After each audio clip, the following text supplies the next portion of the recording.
हरे कृष्णा। आज हमारी चर्चा का विषय है अधिक महत्वपूर्ण कौन है, सेल्फ और सेल्फी। तो हम लोग देखते हैं आज के समय में लोग जब भी किसी पर्यटक स्थल पे जाते हैं, किसी दर्शनीय स्थल पे जाते हैं, किसी हिल्स स्टेशन पे जाते हैं या मंदिरों में भी जाते हैं, तो जाने से पहले स्पेशली मंदिरों में जो जैसा मेरा अनुभव रहा है, हो सकता है आप लोग का भी हो, पता नहीं, तो मंदिरों में भगवान के दर्शन करने जाते हैं, बहुत दूर से आते हैं। यहाँ वृंदावन में तो 7 समुद्र पार से लोग आते हैं, ऑल अराउंड वर्ल्ड से लोग आते हैं एकदम। और दर्शन करने मंदिर के लिए जाते हैं, तो मंदिर में जाने के पहले, मंदिर में तो बाद में जाते हैं, आते सही सबसे पहले सेल्फी चालू हो जाता है।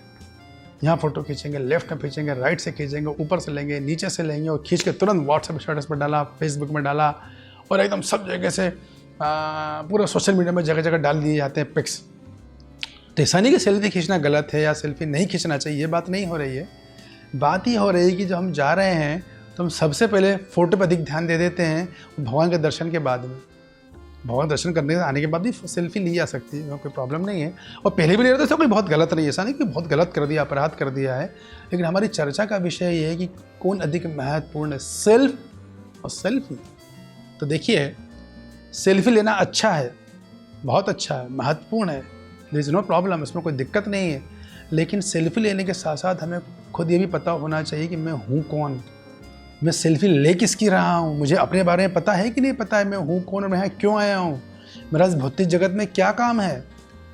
ये जानकारी भी होना आवश्यक है हमारे लिए। मुझे मानस देह मिली है, उसका पर्पस क्या है, क्यों मिली है मुझे। अगर मेरा जीवन का लक्ष्य केवल वही है जो दूसरे लोगों का है, आहार निंद्रा भय और मैथुन, सुबह उठ के भोजन करें और रात में दिन भर कमाएं और रात में सोएं, और अपने रात में जो हमने कुछ कमाया है उसको भय रहता है हमको कि मेरा धन ना चले जाए, मेरा मकान ना चले जाए, तो सुरक्षा के सारे इंतजाम कर लें, घर में खूब सुरक्षा लगा लें, सुरक्षा गार्ड है, कुत्ते हैं, बैंक में जो है लॉकर है, बैंक पैसा बैंक में जमा कर दिया, वो सब कर लिया और रात में मैथुन किया और सो गए। तो शास्त्र बोलते हैं ये जीवन जानवरों के समान है, क्योंकि ये चारों चीज़ें जानवर भी कर लेता है। तो यदि आपने अपने बीवी बच्चे, यदि कोई व्यक्ति को बड़ा गर्व है कि मैंने अपने बीवी बच्चे पाल रहा हूँ, इतने अच्छे तरीके से रख रहा हूँ, तो शास्त्र ये बोलते हैं कोई बहुत बड़ा बहादुरी का काम नहीं किया है, क्योंकि बीवी बच्चे तो जानवर ही पाल लेते हैं, सूअर भी अपने बीवी बच्चों को पाल लेता है। There is nothing great in this. तो ये जानना बहुत जरूरी कि मैं हूँ कौन। इसलिए शास्त्र बोलते हैं अथातो ब्रह्म जिज्ञासा। हमारी इस्कॉन संस्था के संस्थापकाचार्य जय ओम श्रीपाद परमहंस परिवकाचार्य अशोत्तर श्रीमद श्री भक्ति वेदांत स्वामी श्री प्रभुपाद कहते हैं भगवद गीता के इंट्रोडक्शन में, वो कहते हैं कि एक्चुअली मानव जीवन शुरुआत ही तब होती है जब मनुष्य इस बात की जिज्ञासा करता है कि मैं हूँ कौन और मैं क्यों आया हूँ, तो मेरा यहाँ क्या कर्तव्य है।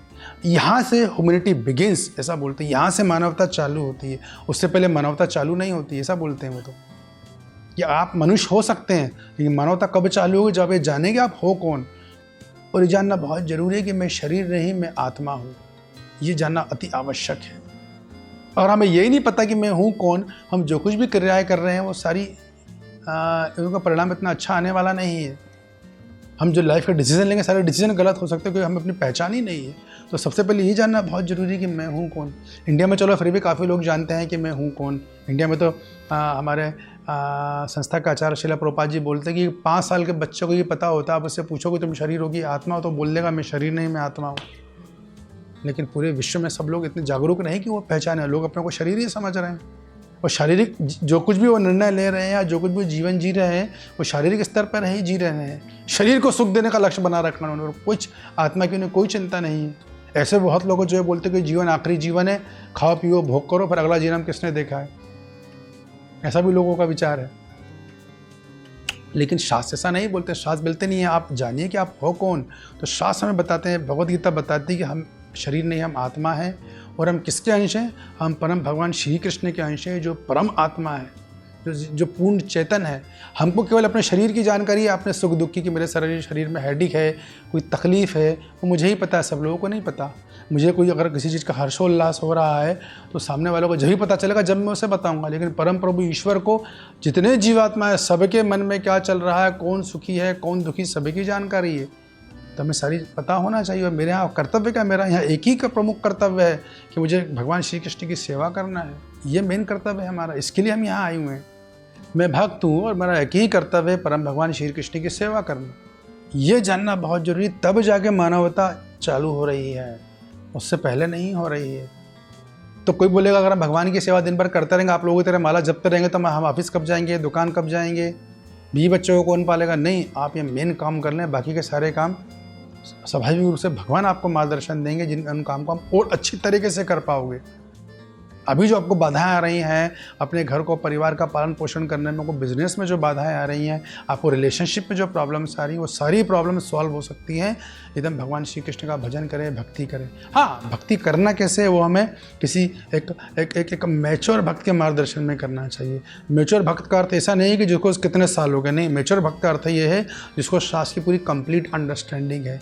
जो भगवद गीता में, जो श्रीमद् भागवतम में, जो दूसरे शास्त्रों में सिद्धांत बताए गए हैं, उसकी जो प्रॉपर कंप्लीट अंडरस्टैंडिंग है, ना कि आंशिक अंडरस्टैंडिंग, ना कि पार्शियल अंडरस्टैंडिंग नहीं, बल्कि कंप्लीट अंडरस्टैंडिंग, उसे बोलते हैं मैच्योर डिवोटी।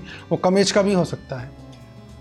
उसके माध्यम से जब भक्ति करेंगे तो हम देखेंगे हम भगवान की भक्ति भी कर पाएंगे, हमारी जो पारिवारिक, जो सामाजिक जिम्मेदारियाँ, उनको भी हम और आसानी से बहुत अच्छी तरह निभा पाएंगे, क्योंकि हमें फिर परम प्रभु की कृपा मिलना चालू हो चुकी होगी, जहाँ से हमें मार्गदर्शन मिलेगा। हमें लाइफ में जो प्रॉब्लम्स आती हैं उनको कैसे डील करना है, उनको कैसे सॉल्व करना है, उन सब की हमें बहुत सहायता मिलेगी। ऐसा कहते हैं कि भगवद गीता जो भगवान श्री कृष्ण ने बोली है, उसमें उन्होंने 700 श्लोक बोले हैं और बताते हैं कि जीवन की ऐसी कोई प्रॉब्लम नहीं जिसको भगवान ने एड्रेस नहीं किया, जिसके बारे में बताया नहीं हो, जिसका हल नहीं बताया हो। तो हमारा कर्तव्य बनता है कि सेल्फ लें। सेल्फी लेने में प्रॉब्लम नहीं, उसके लिए मना नहीं किया जा रहा है, लेकिन सेल्फी लेने के साथ ये जानना भी जरूरी है कि आप हैं कौन, मैं हूँ कौन, और मेरा कर्तव्य क्या है, ये जानना बहुत ज़रूरी है। अगर यही नहीं पता तो फिर जीवन का आनंद नहीं आने वाला है, क्योंकि जब हमको ये पता ही नहीं कि मैं हूँ कौन, तो स्वाभाविक है वो जो निर्णय लूँगा वो सारे निर्णय भी मेरे गलत होने वाले हैं। अभी समझ लीजिए, मान लो कि मैं लड़का हूँ और मैं सुबह उठूँ, अपने आप को ये समझ लूँ कि मैं लड़की हूँ, मैं लड़की की तरह बिहेव करने लगूँ, लड़की के कपड़े पहनने लूँ, लड़की की तरह चलने लगूँ, तो सब क्या बोलेंगे, पागल हो गया है, इसको पता ही नहीं कि ये है कौन।